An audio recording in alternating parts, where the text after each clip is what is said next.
Nous avons terminé la phase de conception, de montage du projet. Nous allons maintenant pouvoir passer à l'exécution, la réalisation.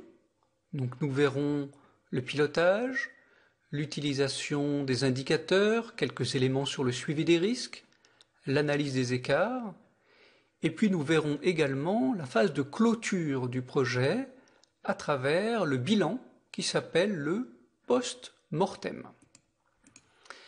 Alors le pilotage, est-ce essentiellement une mise à jour? C'est ce que nous allons voir. Piloter un projet, qu'est-ce que c'est? Eh bien c'est essentiellement vérifier qu'on est sur la bonne route, sur la bonne trajectoire pour arriver au livrable final. Jusque-là, c'est simple. Mais ce que l'on va faire, c'est que l'on va réutiliser les outils que l'on a mis au point lors de la phase de montage et suivre l'avancement grâce à eux. Alors, qu'est-ce que je veux dire? Au tout début, vous avez établi un cahier des charges. Sur ce cahier des charges, vous pouvez suivre au fur et à mesure de l'avancement du projet les fonctions qui sont livrées. Vous avez réparti le travail en lots. Et donc en suivant le pourcentage d'avancement de chaque lot, vous pouvez piloter le projet. De même, le Gantt, c'est le calendrier du projet. Il suffit de comparer ce qui est réalisé par rapport à ce qui avait été prévu à chaque date. Et puis le budget permet aussi un suivi, par exemple à travers le pourcentage du budget qui a été consommé. Donc on le voit, la première chose à laquelle il faut penser quand on fait du pilotage, c'est à revenir sur la phase de conception du projet. Ce qu'il faut savoir, c'est que ce que l'on voit très fréquemment dans les projets, c'est qu'on fait un beau montage, et puis lorsqu'on est en phase d'exécution, on oublie complètement de remettre à jour tous les outils, tous les documents sur lesquels on avait travaillé. Autre point très important, un bon chef de projet, c'est quelqu'un qui est proactif, c'est-à-dire qu'il est en permanence tourné vers l'avenir et il essaie d'anticiper les problèmes au lieu d'avoir à les subir. Les indicateurs, qu'est-ce que c'est? Eh bien l'idée, c'est que l'on peut faire un tableau de bord de projet en essayant de définir un certain nombre de points de contrôle qui permettent de mesurer son succès. Si vous voulez en savoir plus, je vous recommande de suivre la formation à l'évaluation de projet. Autre élément de pilotage, la gestion des risques. De quoi s'agit-il? Je vous montre rapidement un diagramme de gestion des risques. On va inventorier, identifier les risques et les classer selon deux axes, leur probabilité et leur gravité, et donc c'est à partir de là qu'on va pouvoir procéder le mieux possible à la gestion de ces risques. Si vous voulez en savoir plus, c'est simple, suivez la formation gestion des risques, le module gestion des risques qui vous est proposé. Autre question, comment faire les bons choix? Vous vous souvenez, dans le tout premier cours, je vous ai dit que ce qui était compliqué avec les projets, c'était de faire des choix au début du projet lorsqu'on avait peu d'informations. Donc faire les bons choix, c'est comme se retrouver à la croisée des chemins. On est bien conscient en fait qu'il faut bien réfléchir avant de choisir. Comment faire? Eh bien voici un exemple d'outil que vous pouvez utiliser. Il s'agit d'une matrice de décision. Vous voulez en apprendre plus sur une matrice de décision? Eh bien à ce moment-là, ce que je vous propose pour essayer de déterminer le bon choix, c'est de suivre le chapitre 4 de la formation au brainstorming. Maintenant, parlons de l'analyse des écarts. Le principe donc, c'est que lors de la phase de conception du projet, on a fait des prévisions. Ce qu'il faut savoir, c'est que dans la réalité, on n'arrive jamais à prévoir exactement ce qui se passe. Et donc, il y a des écarts entre le prévu et le réalisé.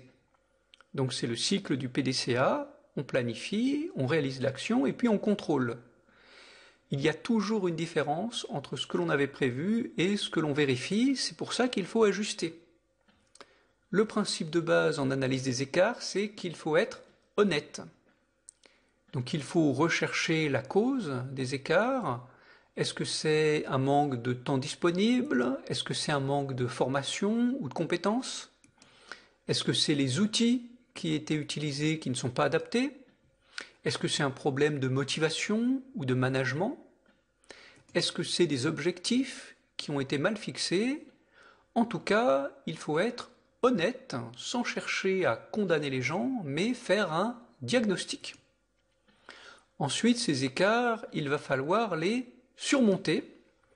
Pour cela, commençons par être positifs, regardons ce qui a été fait, et puis replanifions de manière plus réaliste.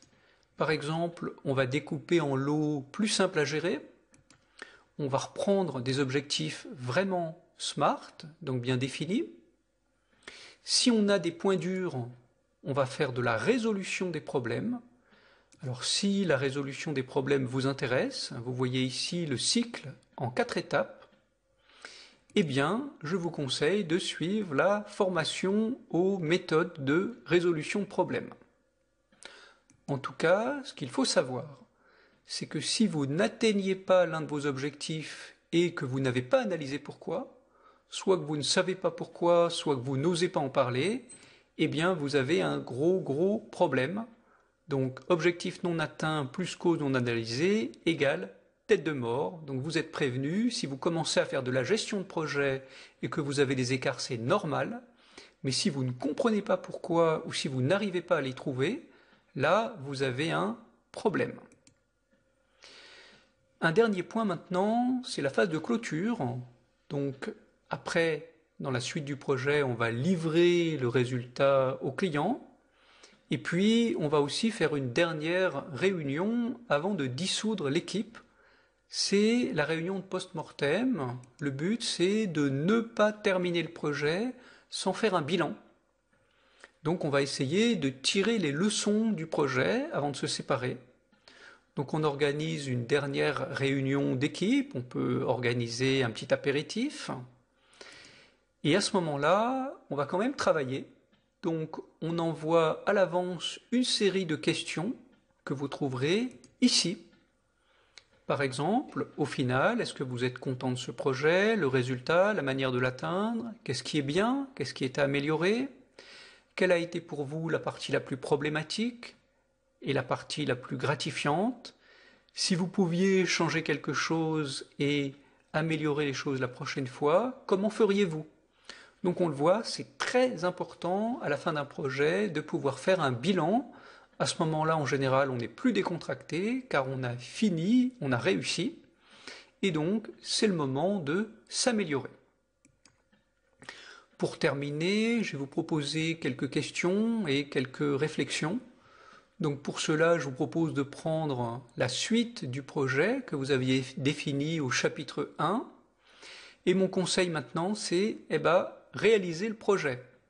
Donc vous le savez, pour se former à la gestion de projet, on peut suivre des cours, mais rien ne vaut ensuite la mise en application sur le terrain. Ce que je vous propose bien sûr, pour terminer ce chapitre, c'est de suivre le quiz qui est situé sous cette vidéo, et puis de me suivre dans la conclusion que je vais vous proposer.